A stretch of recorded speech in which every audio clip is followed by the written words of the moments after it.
Thank you very much, Gunther. It is a very great honour to be invited to give this year's Stan Fahn lecture. Dr. Fahn, as many of you will know, is one of the founders of our society and a co-founding editor of our journal.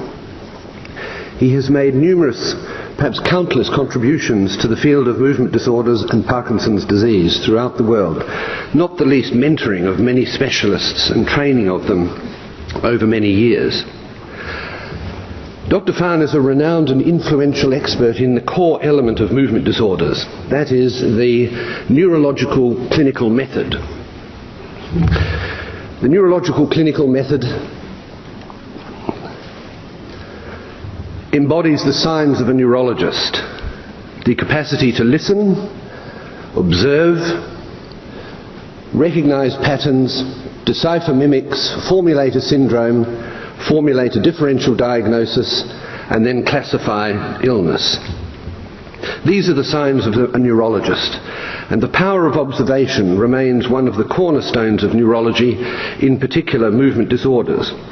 And it also underlines the continued evolution of the classification of movement disorders, as we have heard on many occasions throughout this conference already. Now, the neurologist specializes in recognizing the diversity of clinical expression in movement disorders, just like the variable presentation of these two beautiful Gouldian finches from northern Australia. Similarities and differences, but genetically from the same species. I believe this is the second iteration of these beautiful birds at this conference, which is a very nice thing to see. Now, observation is critical to clinical diagnosis, as I have said, and all too often when we look at a patient with many movement disorders or a complicated movement disorders, the sight is overwhelming, apparently without any distinctive or major clues as to what the problem is. But with experience and careful observation, distinctive features can be identified. And here in this scene, apparently featureless, there is a gull chick skillfully camouflaged. And once this is revealed, it's easy to make sense of the problem. And this brings me to the subject of my talk. I'd like to talk about something that is different and, to my knowledge, has not been covered in any of the movement disorder congresses we've had in recent times. That is the hidden motor system. The motor system that is the reticular formation of the brainstem and the movement disorders related to it. Now, of course, at the turn of the 19th and 20th century, Sherrington and other workers conducted extensive investigations on the brainstem reticular formation, particularly in preparations that were decerebrate. But this is a particular situation and is, although the clinical phenomena of extensor tone in decerebrate rigidity is clear, it hardly has relevance to how the reticular formation work in controlling movement in man. And it's perhaps for that reason that there has been little attention paid to this area. So what I'm going to say may or may not be correct about this, and it may be rather speculative, but I'm in the spirit of providing a new area for the younger clinical researchers in the audience. I suggest that this is an area of great interest. So the reticular formation is a complex group of nuclei throughout the extent of the brainstem. Shown here, the mesencephalic, pontine and medullary areas all have a reticular formation, all with slightly different connections and all with probably slightly different activities. Now, I don't propose to talk about the anatomy in any great detail because that's beyond the scope of this talk. And I don't propose to talk about the ascending projections, the important ascending projections that are involved in consciousness, or the medullary projections that are involved in vegetative functions. But I'd like to talk about the motor functions.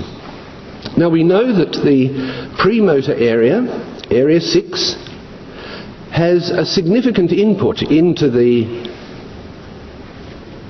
mesencephalic and pontine reticular formation, and this conveys information from the premotor cortex about position of limbs, about higher planning, about visuomotor transformation. And it may be that there are some ways in which we can see this being used, as I will discuss, by the reticulospinal outputs that descend into the spinal cord. There are also inputs from the diencephalic regions, which, as I'll discuss, may be important in the narcolepsy cataplexy complex, and there are also limbic inputs to the reticular formation. So it's very well connected from above, I think it would be fair to say.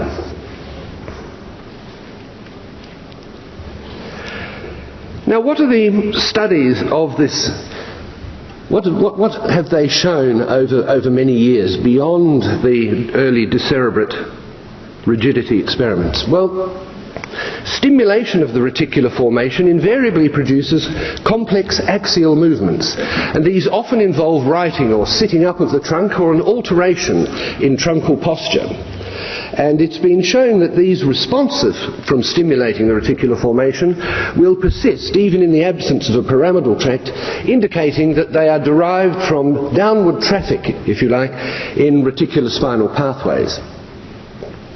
Now, in looking up these old studies for this talk, because apart from studies on the mesencephalic locomotor region, of which there are many sophisticated studies, there's rather little about studies in the pontine region in recent years.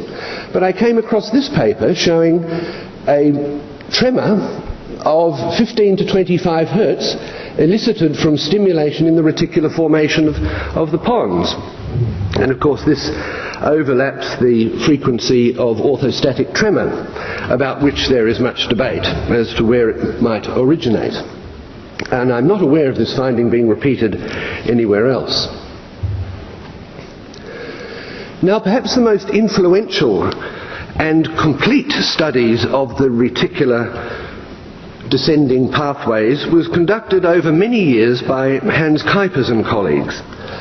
And if I may summarize from one of his slides the main features of the descending reticulospinal pathways. Here they are, originating in the brainstem, and he divided them into two: a lateral system and a ventromedial system. The lateral system innervates motor neurons and interneurons throughout the grey matter of the spinal cord, and it overlaps to some extent with that of the corticospinal innervation. The ventromedial system, on the other hand, supplies a different area. It supplies interneurons again, but motor neurons that are located in the trunk, that control the trunk. So this is the main feature of these systems, and we'll talk about that a little bit. As a clinical neurologist, and as we learn about neurology and movement disorders, we concentrate very much on the function of the corticospinal fibres. But in a series of landmark experiments conducted by Lawrence and Kuipers in brain in 1968, and discussed most recently by Roger Lemon in Brain in 2012, with copies of the original filmed material, and we'll have a look at one of those. But the essential feature was that if the pyramid, the corticospinal tract, was lesioned, the only thing that the animals lost was the ability to perform fractionated individual finger movements. They couldn't pick out morsels of food in inkwells, but they were able to sit, run, stand, walk, climb, and do all of the rest of their activities. If a lesion were placed in the lateral reticular region, or the lateral reticular projection, the animals lost the ability to use the hand and arm independently, and this system clearly overlaps and assists the corticospinal tract in its function. But if the medial reticular areas were lesioned, the animals were quite unable to sit up They had a severe disturbance of head and trunk control, their balance was poor, they couldn't lift their arms, and they were very unsteady when they finally recovered to walk. And this is such a case 2 months after a medial reticular lesion and 10 months after a pyramidotomy. This sequence shows an unsteady gait, and you'll see that. Difficulty using the hand and arm, and difficulty climbing. And if you're interested, this material is all available on the Brain website.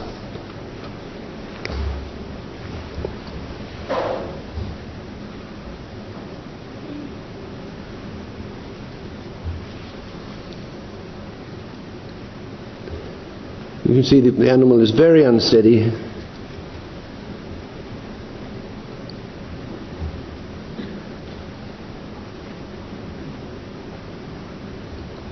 So here we have 3 sets of descending motor systems. We have the corticospinal tract, which we concentrate on.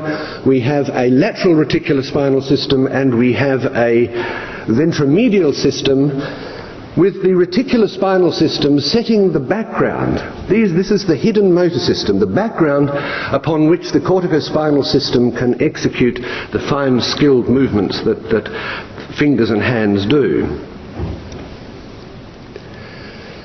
So are there any examples of the actions of reticular spinal system function in man?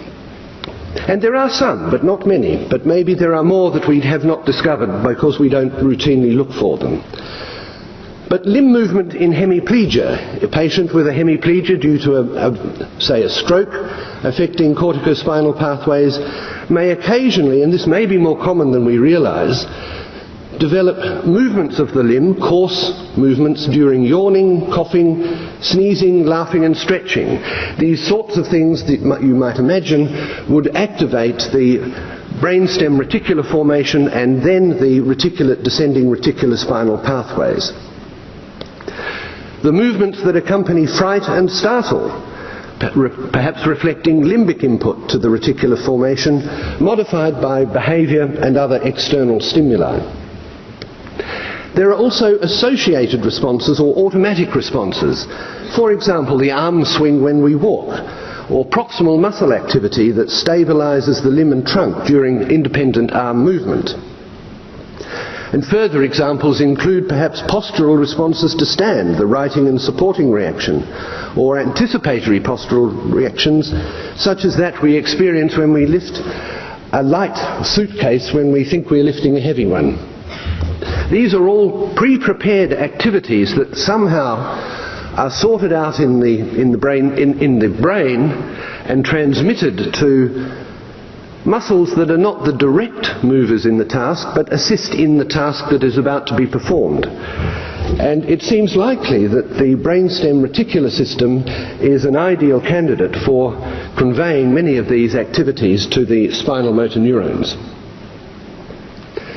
So I'd now like to talk about the disorders of the reticular motor system that we know about. And surprisingly, these seem to produce slightly different patterns to that which you might expect from the reticular spinal functions that I've been talking about. We can summarize these as disorders of, or myoclonic disorders, the brainstem myoclonus and startle syndrome, hyper and hypotonic muscle tone disorders, spasms, and a combination of everything. So the first I will mention is brainstem myoclonus, of which there are 3 types at least. The first, reticular reflex myoclonus, described by Mark Hallett, who I think is in the audience, and David Marsden some time ago. The second type is hypertonic, of which there are primary hereditary glycinergic defects and symptomatic or secondary causes. The difference between these two is the difference in efferent conduction. The hypertonic efferent conduction is slow, as I will show you, whereas that in reticular reflex myoclonus is rapid. Now, these Both seem to begin in the brainstem, and why there should be this difference is not clear, and whether this reflects conduction in different elements of the descending reticular spinal pathway is speculative, but an interesting concept. And thirdly, we may occasionally see behavioural or cultural startle syndromes where the second component of the startle response is augmented in response to external stimuli, and I'll show you an example of that. So here is a man who has symptomatic hyperexplexia following a pontine infarction. This man was examined by Dr. Tom Kimber, and the interval between the jerks which you will see in the sternomastoid and tibialis anterior was 58 milliseconds, which is roughly twice that you would expect for conduction in the corticospinal tract.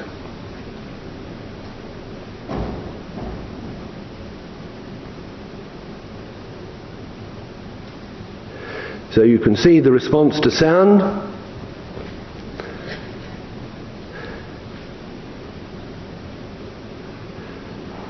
And then the stimulus-sensitive, bilateral, synchronous upper body jerks that are typical of brainstem myoclonus.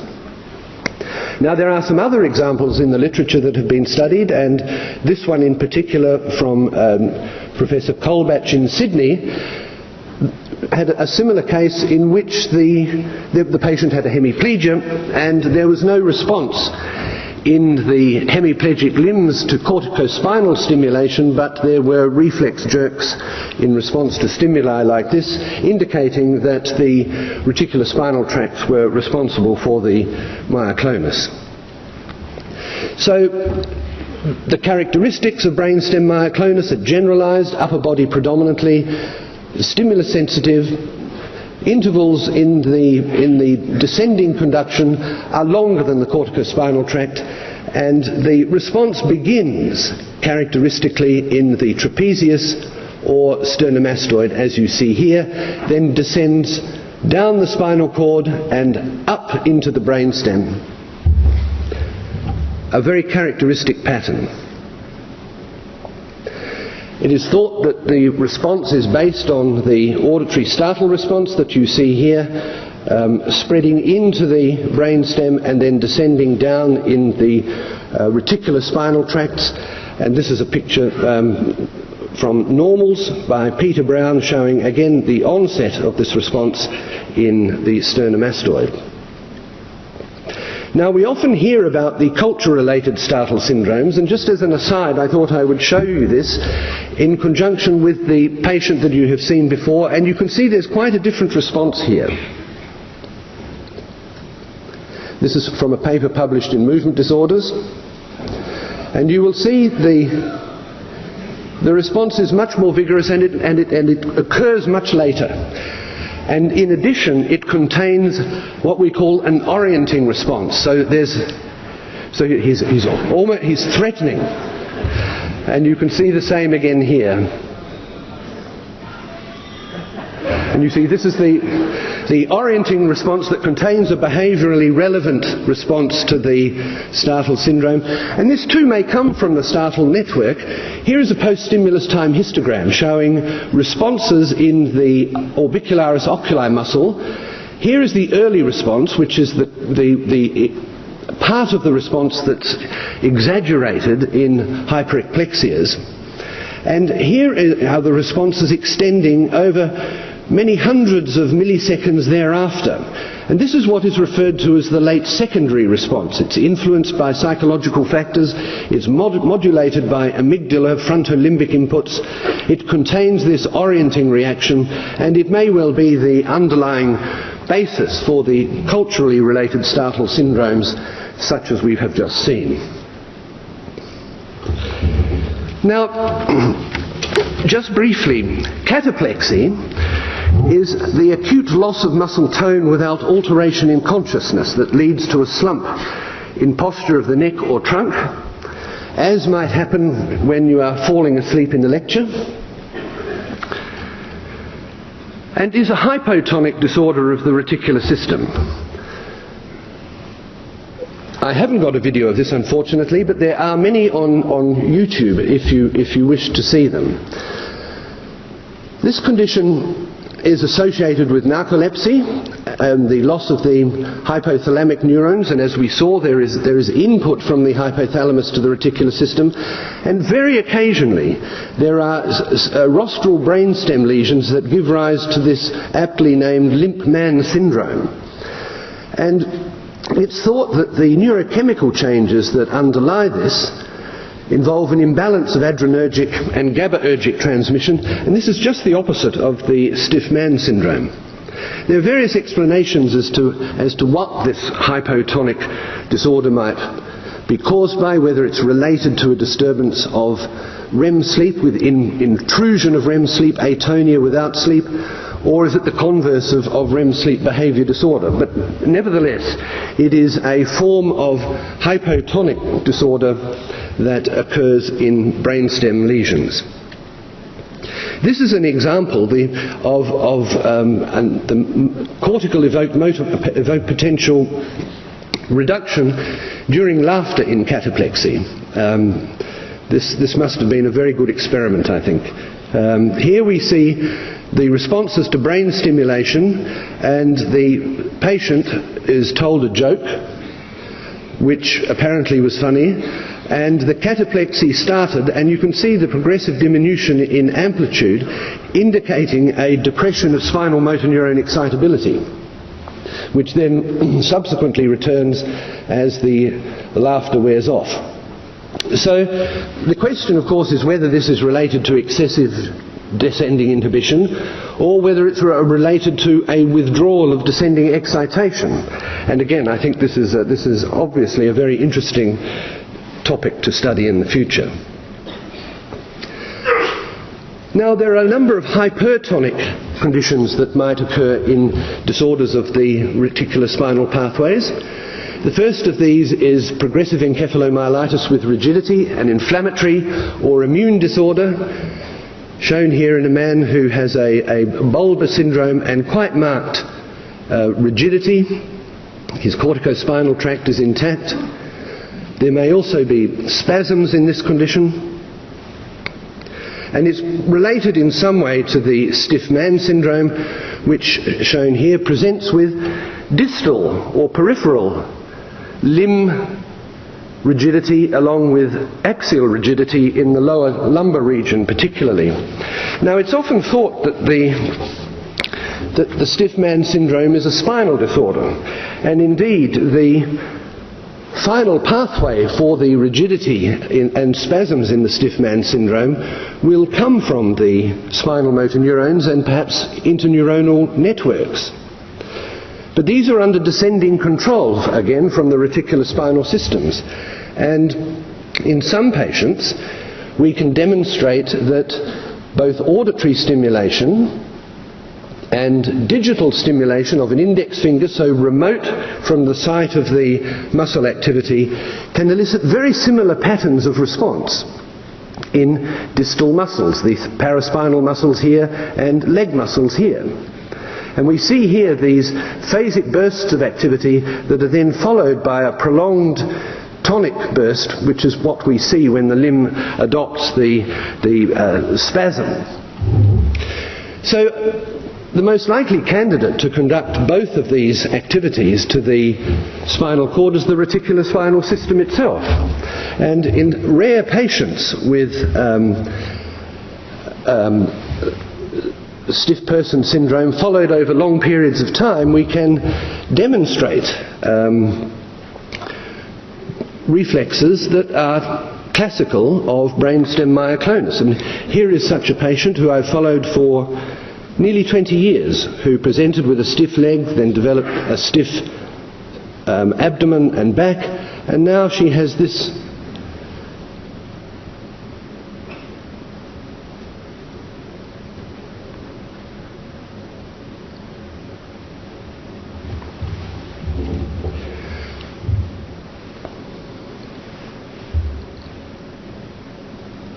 So these patients are rare, and it's difficult to study many of them for that reason, but I think that there may be a role for the reticular spinal system in this condition and its descending pathways. And just to reiterate that the neuropharmacology, as deduced by the responses to various drugs, is the opposite to that occurs in cataplexy, and of course this makes sense.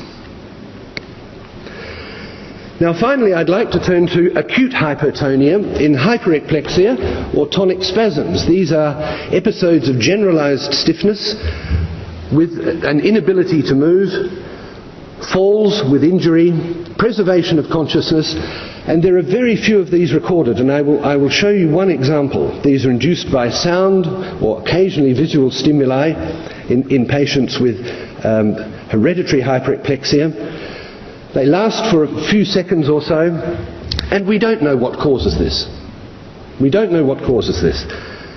Now here's a video of a young woman with hereditary hyperexplexia who we studied. You can see there's no sound here, but you can see the response, and you can see this was some time ago, and you'll catch a glimpse in a minute of an even younger John Rothwell over here. But now watch this tonic spasm as she develops a myoclonic jerk, generalized brainstem myoclonus, followed by this spasm. And we really don't know what the physiology of these episodes is. So tonic spasms occur in a number of situations. Hyperexplexia, whether hereditary or symptomatic. I think they occur in the stiff person syndrome, progressive encephalomyelitis. The physiology is different, of course, in demyelinating tonic spasms. But there are also these interesting conditions called concussive convulsions and so-called cerebellar seizures related to damage to the pons. And I'd just like to show, have we got sound? Because it adds to the experience of this video.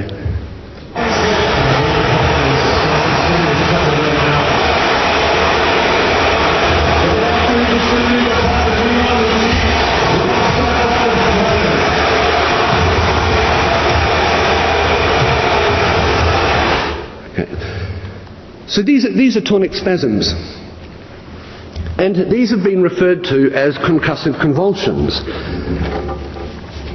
and occur in a number of situations in which there is a high velocity torsional impact to the head, producing concussion due to interruption of the ascending reticular activating system, and these tonic spasms with stiffening and myoclonic jerks that last for 2 seconds or so, with rapid recovery thereafter.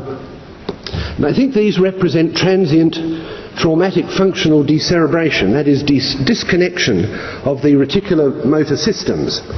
And this has been an area of interest for Sam Berkovic in Melbourne, where this phenomenon also occurs in Australian rules football. And the importance of this is that these are not actually seizures. This is not epilepsy. These are transient tonic spasms due to interruption of reticular activity. There's not a lot of recent work on the things that occur during concussion, but I found one paper from 1956 in which there was recording, in which the experiment recorded activity in different brainstem pathways, including the reticular system and the lemniscal system. And what happens is that after a concussion, the medial reticular formation activity is depressed for some time, outlasting any cortical depression, and in contrast to preservation of conduction in the lemniscal systems. So in conclusion, I'd like to thank you for your attention, and I'd like to suggest to the younger members of the audience that the reticular system is an important part of the motor system. It's an important part of our motor behaviour, and the ability to study it in the human and with an intact corticospinal system is a major challenge, but there may be many movement disorders that are originating from there that we are overlooking at present. And again, to reiterate that careful observation will lead you to things that you can explore and be inspired, like Dr. Fahn. Thank you.